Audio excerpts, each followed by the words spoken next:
पप्पू यादव को आपने सुन लिया। पूर्व केंद्रीय मंत्री साध्वी निरंजन ज्योति जी हमारे साथ जुड़ चुके हैं। बहुत बहुत स्वागत आपका इंडिया टीवी पर साध्वी जी। जी। निरंजन ज्योति जी, आपने पप्पू यादव का बयान भी सुन लिया। बहुत बहुत नमस्कार आपको।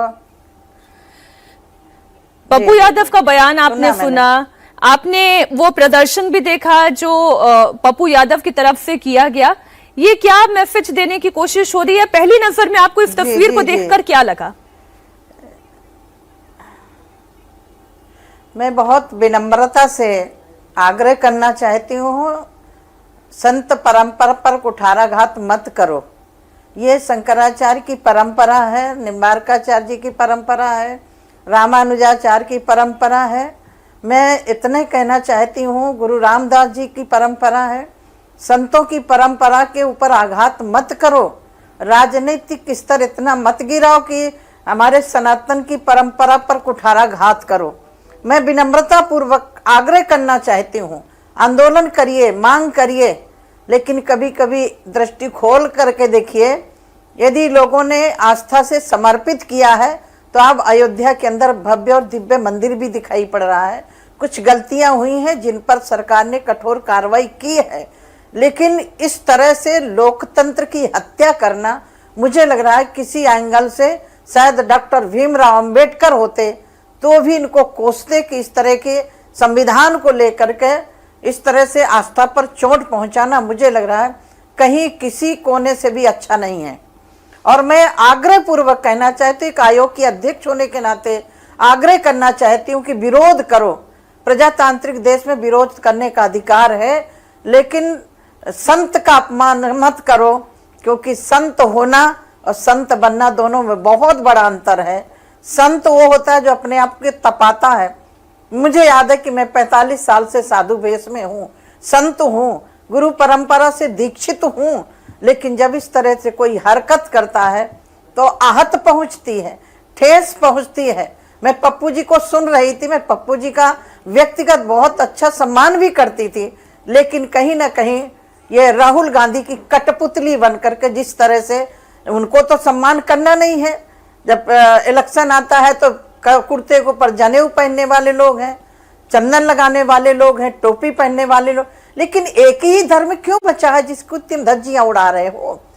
मैं एक ही निवेदन करके आपके माध्यम से, आपके चैनल के माध्यम से आग्रह करना चाहती हूँ कि तथाकथित रावण भी संत बनकर गया था, किया क्या? सीता का हरण किया, कालने में भी आया, राम के कार्य में बाधा पहुंचाने के लिए हनुमान जी को रोकने का प्रयास किया। तो मैं इतना कहना चाहती हूं कि संत बनना और कपड़ा पहनना दोनों में धरती आसमान का फर्क है। तुलना मैं नहीं कर सकती, लेकिन मुझे बहुत बड़ा आघात पहुंचा है। संत परंपरा का अपमान हुआ है। नहीं, ये बात ठीक है निरंजन ज्योति जी, इसलिए एक संत से ही हमारी ये बात करने की आवश्यकता थी। जो आरोप इस वक्त विपक्ष पूरा लगा रहा है वो भारतीय जनता पार्टी पर लगा रहा है। वो ये कह रहा है कि आप एक तरफ तो राम मंदिर बनाने का क्रेडिट लेते हैं, तो वहीं दूसरी तरफ अगर वहां पर चढ़ावा चोरी हो रहा है तो उसका डिस्क्रेडिट भी तो लीजिए, उसकी भी तो जिम्मेदारी लीजिए, जवाबदेही तय करिए। देखिए, मैं तो आभार व्यक्त करती हूँ उत्तर प्रदेश के माननीय मुख्यमंत्री जी का। जैसे जानकारी हुई तत्काल एसआईटी गठित की, रिमांड में लिया, उनके खिलाफ एफआईआर हुई।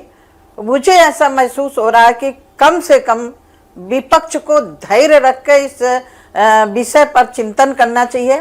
और मीनाक्षी जी, बड़ा दुर्भाग्य है, जो राम को नकारते थे, राम सेतु को नकारते थे, राम मंदिर के निमंत्रण को ठुकराते थे, आज वो राम राम जप रहे हैं। वो लोग राम राम जप रहे हैं जिन्होंने अयोध्या को रक्त रंजित किया था, वो लोग राम की बात कर रहे हैं। मुझे बड़ी पीड़ा होती है कि राजनीतिक रोटियां इस स्तर पर मत सेको।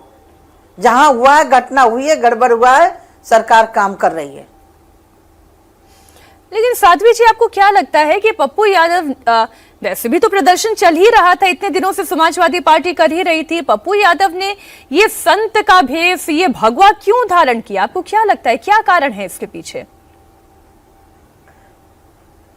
असल में मैं तो इतना मानती हूँ कि अपने आप को एक पार्लियामेंट वो स्थान है जहां डॉक्टर भीमराव अंबेडकर, डॉक्टर श्यामा प्रसाद मुखर्जी जी जैसे लोगों ने वहां नेतृत्व किया, लेकिन उस पार्लियामेंट के पास और पार्लियामेंट के अंदर जिस तरह से हरकत हो रही है ये ठीक नहीं हो रहा है। पप्पू यादव मुझे लग रहा है कि प्रियंका गांधी के बहुत प्रिय बनने के लिए ये कर रहे हैं। वास्तविकता में तो पप्पू गांधी स्वयं एक अपने आप में लीडर हैं, अपने आप में उनकी पहचान है, लेकिन आज की हरकत ने जो मेरी थोड़ी बहुत अच्छी भावना थी उनके प्रति, तो मुझे लग रहा मुझे अच्छा नहीं लगा।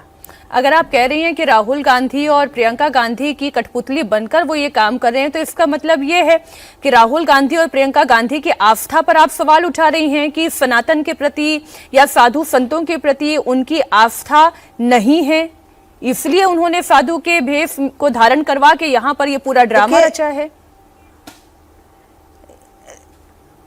देखिए, जो संत परंपरा को नहीं जानता, आदि गुरु आचार्य शंकराचार्य की परंपरा क्या है, 13 अखाड़ों की परंपरा क्या है, संतों की परंपरा क्या है, सन्यासियों की परंपरा क्या है, वैष्णवों की परंपरा क्या है, जो नहीं जानते, तो मुझे लग रहा है कि उनको ये भ्रम है। ये भ्रम, कपड़ा पहन करके कोई साधु नहीं हो सकता है। विचारधारा है साधुता, साधना है साधुता, संयम है साधुता। ये कपड़ा पहनने से कोई साधु नहीं होता। ये बात ठीक है आपकी साध्वी जी। एक मैं इसमें प्रश्न और जोड़ दूं, क्योंकि सनातन के केवल इसी कपड़े के प्रतीक को ही यहाँ पर चढ़ावा चोरी को टारगेट करने के लिए नहीं इस्तेमाल किया गया। गौमूत्र को लेकर कटाक्ष किया गया, वो प्रियंका गांधी के द्वारा किया गया, मल्लिकार्जुन खड़गे के द्वारा, फिर मनुस्मृति का विषय उठाया गया। तो ये सारे विषय आपको क्या लगता है कि क्यों उठाए जा रहे हैं? ये देखिए, यदि आप बहुत गहराई से चिंतन करेंगे तो मुझे लग रहा है कि इन प्रकारेण सनातन संस्कृति को आघात पहुंचाने के लिए काम किया जा रहा है। हमारे यहाँ गो गब्बे माना जाता है, पंचगब्ब होते हैं जिसको पी करके व्यक्ति शुद्ध होता है। मनुस्मृति में लिखा, यत्र नार्यस्तु पूज्यन्ते रमन्ते तत्र देवता। जिनको इन परंपराओं का बोध नहीं है, मुझे लग रहा है तथाकथित सनातन धर्मी बनने के लिए इस तरह के कुछ चक्र रचे जा रहे हैं, ये ठीक नहीं है। मैं आग्रह फिर से करना चाहती हूँ आपके माध्यम से कि इस तरह की हरकतें मत करो। चुनाव लड़िए, राजनीति करिए, पार्लियामेंट जाइए, लेकिन गौ का अपमान मत करो, हमारी गीता का अपमान मत करो, संतों का अपमान मत करो, गंगा जी का अपमान मत करो, मंदिरों का अपमान मत करो।